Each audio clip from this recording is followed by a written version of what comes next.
Halo teman-teman semua penonton setia YouTube HMA Ukrida, Sobat HMA, dan juga teman-teman dari Ukrida. Nah, pada kesempatan kali ini saya Yoni Hindirwan, mahasiswa akuntansi Ukrida juga, dari Angkatan 2020 akan membawakan topik menarik yang tentunya masih berhubungan dan gak jauh-jauh dari ilmu akuntansi. Iya, kali ini saya akan membawakan topik mengenai penggolongan akun dalam akuntansi. Nah, sebelum kita membahas mengenai penggolongan akunnya, pertama-tama kita harus mengerti dulu nih, apa itu definisi dari akun? Apakah akun yang dimaksud di sini itu akun media sosial atau akun game mungkin? Nah, teman-teman, akun itu di dalam akuntansi menggambarkan istilah yang memperkirakan suatu transaksi keuangan dalam perusahaan dan ada saldonya. Contohnya misalkan kas seharga 1 juta rupiah. Nah, itu kita sebut sebagai akun di dalam akuntansi. Karena ada perkiraannya, yaitu kas, dan ada juga saldonya, yaitu sebesar 1 juta rupiah. Paham ya teman-teman? Untuk lebih lanjutnya nanti akan saya bahas di slide berikutnya. Oke, berbicara tentang teorinya, akun secara garis besar dibagi menjadi dua. Yang pertama ada akun real, dan yang kedua ada akun nominal.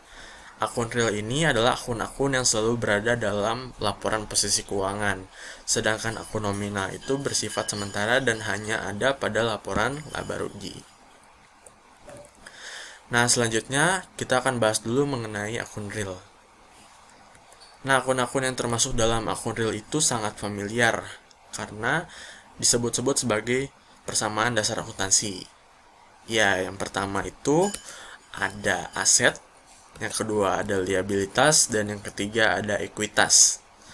Aset sendiri menggambarkan harta atau kepemilikan dari perusahaan. Kemudian, liabilitas itu merupakan kewajiban perusahaan masa kini yang timbul di masa lalu dan penyelesaiannya mengakibatkan berkurangnya aset. Misalnya gini teman-teman, ketika perusahaan tersebut meminjam uang atau hutang di masa lalu, itu bisa dibayar bergantung kepada seberapa banyak aset yang dimiliki perusahaan saat ini. Nah, lalu yang terakhir itu ekuitas, menjadi kekayaan pemilik perusahaan. Biasanya terdiri dari modal sendiri atau modal yang berasal dari saham. Nah, untuk aset sendiri biasanya dilambangkan dengan kode 1.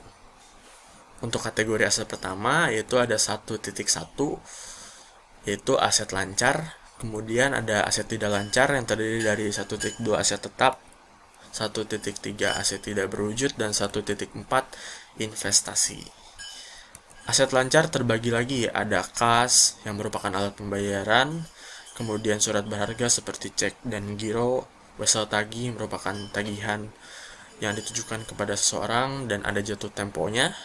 Untuk jatuh tempo kurang dari 1 tahun itu bisa termasuk kategori aset lancar. Namun jika wesel tagihnya berjatuh tempo lebih dari 1 tahun, itu termasuk aset tidak lancar. Kemudian ada piutang usaha yang timbul atas penjualan secara kredit. Lalu ada persediaan, yaitu stok atau barang yang siap untuk dijual. Kemudian ada perlengkapan, misalnya dari peralatan atau alat-alat kantor yang mendukung kinerja perusahaan. Kemudian ada aset tetap yang berupa tanah, peralatan, gedung, akumulasi penyusutan peralatan gedung itu termasuk aset tetap karena liquidnya itu berlangsung sangat lama. Kemudian ada aset tidak berwujud seperti goodwill atau nama baik, kemudian ada hak paten, hak cipta, hak merek, dan lain-lain yang menyangkut hak kekayaan intelektual. Yang terakhir ada investasi yang berupa investasi saham dan investasi obligasi. Nah, ini semua sudah ada kode akunnya tergantung kebijakan perusahaan. Namun urutan ini biasanya dipakai umum dalam ilmu akuntansi. Kemudian kita akan bahas tentang utang atau liabilitas, diberi kode 2 sebagai cirinya. Dalam akun liabilitas sendiri terdiri dari 2 bagian, yaitu liabilitas yang jangka pendek, kemudian ada lagi liabilitas jangka panjang. Nah, liabilitas jangka pendek ini contohnya utang usaha. Misalnya terjadi atas pembelian secara kredit. Lalu ada wesel bayar sama seperti wesel tagih yang berada pada kode akun 1. Ini merupakan bayar dari tagihan perusahaan lain. Misalkan kita membeli, kemudian orang tersebut mengeluarkan wesel bayar untuk kita. Ini juga sama, jatuh temponya dalam jangka waktu kurang dari setahun. Jika lebih dari setahun, maka termasuk liabilitas jangka panjang. Kemudian ada utang beban, atau biasa disebut beban yang harus dibayar. Beban yang sudah terjadi namun belum dibayar sampai periode akuntansi. Dan pendapatan diterima di muka, misalnya seperti ketika perusahaan sudah menerima pendapatan namun pekerjaannya belum selesai dilakukan. Untuk akun liabilitas jangka panjang terdiri dari utang bank yang biasanya merupakan pinjaman dari bank. Kemudian utang hipotek atau mortgage payable seperti memberikan jaminan properti dan akan kembali lagi jika hutangnya sudah dilunasi. Dan utang obligasi yang utangnya ditunjukkan kepada investor.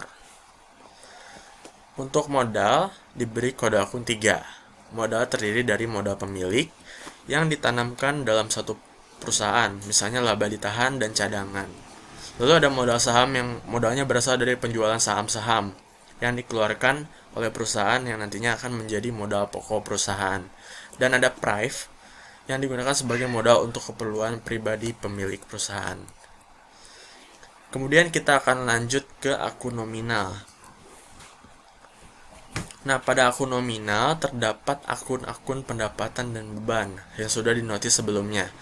Akun-akun ini akan muncul pada laporan laba rugi dan berhubungan dengan pendapatan dan beban atau biaya. Pendapatan sendiri itu merupakan hasil yang diperoleh dari kegiatan operasional perusahaan. Jadi semua pendapatan itu didapatkan dari hasil penjualan barang atau jasa. Sedangkan beban itu mengacu pada biaya yang dikeluarkan dalam rangka memperoleh pendapatan tadi. Jadi untuk bisa mendapatkan pendapatan, biasanya perusahaan atau seseorang memiliki biaya yang harus dikeluarkan terlebih dahulu. Misalnya biaya sewa sebagai tempat usaha untuk bisa memaksimalkan pendapatan dan kinerja usahanya. Pendapatan diberi kode akun 4 dalam akuntansi. Pendapatan terbagi menjadi 2, yaitu ada pendapatan usaha dan ada pendapatan lainnya. Nah, pendapatan usaha ini adalah pendapatan yang diterima dari kegiatan usaha perusahaan. Contohnya ada pendapatan jasa jika perusahaan tersebut bergerak di bidang jasa, dan pendapatan penjualan jika perusahaan tersebut bergerak di bidang barang atau manufaktur. Kemudian pendapatan lainnya ini didapat di luar kegiatan usaha. Misalnya pendapatan bunga. Bunganya itu bisa berasal dari bunga wesel dan atau bisa juga pendapatan hasil dari investasi. Beban, untuk beban nih, beban diberi kode akun 5. Nah, beban sendiri terbagi juga menjadi 2, yaitu ada beban usaha dan beban lainnya. Beban usaha ini merupakan biaya yang dikeluarkan untuk kegiatan pokok usaha. Contohnya seperti beban pokok penjualan atau biasa kita kenal atau familiar dengan sebutan COGS atau Cost of Goods Sold. Ini merupakan beban usaha karena di dalam penetapan harga jualnya itu terdapat beban yang dikeluarkan. Kemudian beban administrasi dan umum.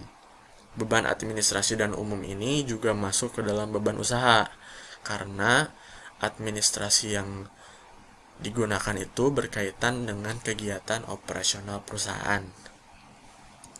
Lalu yang terakhir itu beban lainnya. Beban lainnya ini terbagi juga menjadi 3. Ada 3, yaitu ada beban bunga, rugi penjualan surat berharga, dan rugi penjualan aset tetap. Nah, jika terjadi rugi, biasanya perusahaan mengeluarkan akun yang disebut dengan rugi penjualan aset tetap sebagai beban karena itu merupakan tanggungan yang harus dibayarkan oleh perusahaan dan menjadi biaya juga bagi perusahaan tersebut. Oke, mungkin cukup sekian ilmu yang dapat saya sampaikan pada hari ini. Semoga ilmunya bisa bermanfaat, dan kalau misalkan masih ada yang kurang dimengerti, bisa diulang videonya teman-teman, atau teman-teman juga bisa menanyakan lebih lanjut seputar akuntansi dan organisasi melalui Instagram hma.ukrida, teman-teman. Thank you and see you on the next video. Bye-bye.